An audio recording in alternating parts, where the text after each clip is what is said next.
இந்தியாவில் சாதிவாரி கணக்கெடுப்பை நிச்சயம் நடத்தி காட்டுவோம் என்று மக்களவை எதிர்க்கட்சித் தலைவர் ராகுல் காந்தி தெரிவித்துள்ளார். மக்களவையில் பேசிய அவர், தெலங்கானாவில் விஞ்ஞான ரீதியில் நடத்தப்பட்ட சாதிவாரி கணக்கெடுப்பிற்கு பிறகு ஓபிசி சமூகத்தினருக்கான இடஒதுக்கீட்டை 42% அதிகரிக்கும் மசோதா நிறைவேற்றப்பட்டிருப்பதாக கூறினார்.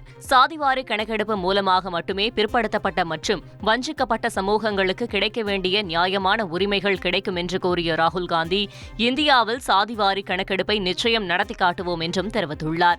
முன்னாள் அமைச்சர் செங்கோட்டையன் பேசுவதற்காக சட்டப்பேரவையில் எதிர்க்கட்சித் தலைவர் எடப்பாடி பழனிசாமி வாய்ப்பு கேட்டார்.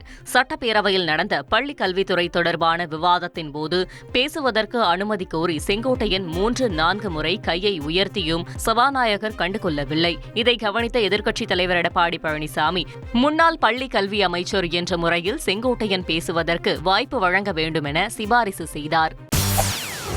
செய்திகளை உடனுக்குடன் தெரிந்து கொள்ள உடனே சப்ஸ்கிரைப் பண்ணுங்க.